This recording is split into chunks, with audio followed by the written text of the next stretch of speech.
여러분들 중에 이 비염으로 고생하시는 분들 많이 계실 텐데요. 이 비염은 코 속의 염증이라는 개념인데, 이 원인 물질은 대부분이 단백질이고, 외부에서 들어온, 즉 내가 먹은 단백질이 소화가 제대로 안 돼서 혈중에 돌아다니다가 면역세포하고 만나서 코로 나오고 있는 이런 개념인데, 이 염증, 비염이 코에 있다고 코에만 염증이 있는 게 아니라 몸 전체에 면역 반응이 일어나고 있다. 이것 중에 나오는 현상이 비염으로 나오고 있는 것 뿐인 것이다. 이렇게 보시는 게 맞습니다. 비타민C하고 소금하고 키토산, 소화효소제 이렇게 먹고요. 소화가 굉장히 잘 되면서 장이 개선되고 좋아진 장 때문에 비염이 없어지는 이런 분들이 종종 있습니다. 그래서 결국은요, 비타민C 양입니다. 얼마를 먹을 것인가, 얼마를 먹어야 되는가, 이 부분을 좀 중점적으로 보시면 될 것 같은데요. 얼마를 먹을 수 있느냐, 먹을 수 있는 최대 양을 먹어주는 게 좋은데, 최대 양은 얼마냐면 설사하기 직전까지의 양이라고 그럽니다. 그러니까 설사를 하지 않는다면 양을 늘려서 먹어보시는 것도 괜찮다라는 거고요. 문제는 이게 많이 먹어도 흡수가 잘 되지 않는다라는 겁니다. 10g 먹어봐야 2g 들어가고요. 8g은 다 변으로 나간다라는 겁니다. 그러니까 많이 먹어서 뭐 결석이 생긴다 이런 말들이 사실은 별로 맞지 않다. 왜? 흡수가 잘 안 되기 때문에 그렇다라는 겁니다. 많은 사람들은 먹으면 다 흡수된다 이렇게 알고 있죠. 그렇지 않다라는 거고요. 영양소, 뭐 약물류들 다 마찬가지입니다. 그냥 쉽게 얘기해서 칼슘 한 개만 봐도요. 여러분들 그 캡슐 속에 들어있는 칼슘이나 태블릿 형태로 되어 있는 칼슘제를 먹어서 그게 100%다 흡수된다면요, 난리 납니다. 피가 엉겨붙을 정도로 칼슘 농도가 혈중에서 올라가 버리게 되는 겁니다. 그런 상황이라는 거죠. 그래서 잘 흡수되지 않고 있다, 이렇게 보시는 것이 더 맞다. 저는 비타민C 먹은 지 3주 정도 됐는데 1000ml 하루 3번 먹고 잇몸이 좋아졌습니다. 비타민C 좋습니다. 이렇게 적어 주셨네요. 예, 봄날의 코스모스 님이, 예, 저는 하루에 18,000ml 먹고 있습니다. 흡수율 20%밖에 안 된다고 들었습니다. 그렇습니다. 그러니까 이제 저기에서 얼마입니까? 3,600mg 들어간다, 이런 정도다라는 거죠.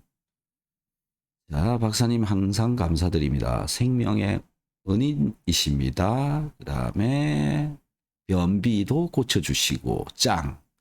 지인분이 이온칼슘 드시고 기침할 때마다 소변이 나왔던 증상이 없어지셨답니다. 이온칼슘이 갑상선에 좋다 하셨는데 수술 후 호르몬제를 복용 중입니다. 호르몬제 끊을 수 있을까요? 그거는 먹어봐야 알 수 있죠.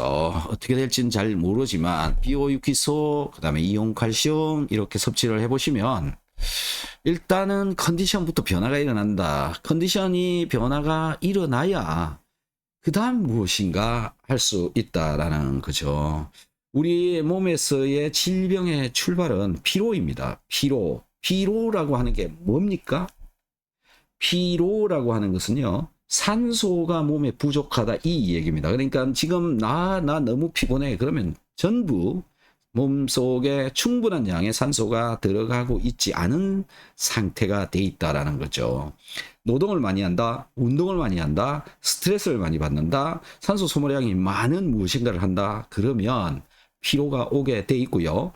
자, 이 피로는 산소 부족으로 젖산이 축적이 되고, 젖산이라는 건 산성이고 몸이 산성화돼 간다.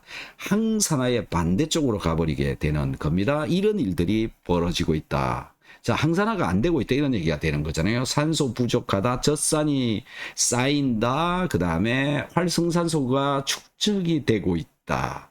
이제부터 모든 병들을 만들기 위한 출발점이 되어버린다는 겁니다. 그래서 비오유키소 이런 것들을 먹고 이온칼슘을 먹고 항산화를 시켜주는 겁니다. 피곤한 것을 없애주는 겁니다. 피로를 없애는데 가장 값싸고 또 안전하고요. 많이 먹어도 괜찮은 게 비타민 C입니다. 그래서 비타민 C를 먹으라라고 하는 거죠. 자, 그리고 임산부가 섭취해도 되는지 궁금합니다. 이온 칼슘이라고 하는 거요. 그냥 물이고요. 그 다음에 칼슘이 들어있는 겁니다. 여러분들이 칼슘이 들어있는 음식들이요. 훨씬 많이 먹고 있습니다. 그래서 전혀 문제 없다. 이렇게 보셔도 됩니다. 여기에, 박사님께 전화해 보세요. 못 드신다 하시니 위가 급하신 건가? 좋아지실 거예요. 효과 보신 분들도 많아요. 이온칼슘 효과 엄청 보실 것 같은데요. 개발하신 회장님도 위 고치셨대요. 자료 영상 많아요. 예, 그래서 유튜브에서요. 이온칼슘이라고 한번 찾아보시면 많이 나옵니다. 그리고 이온칼슘 영상들을 좀 보시면 지금까지 이온칼슘 먹고 좋아진 사람들의 이야기가 굉장히 많습니다. 자, 저는 알 수 없는 복통이 심했는데 엄청요. 그런데 비타민C 먹고 정말 많이 좋아졌어요. 너무 감사합니다.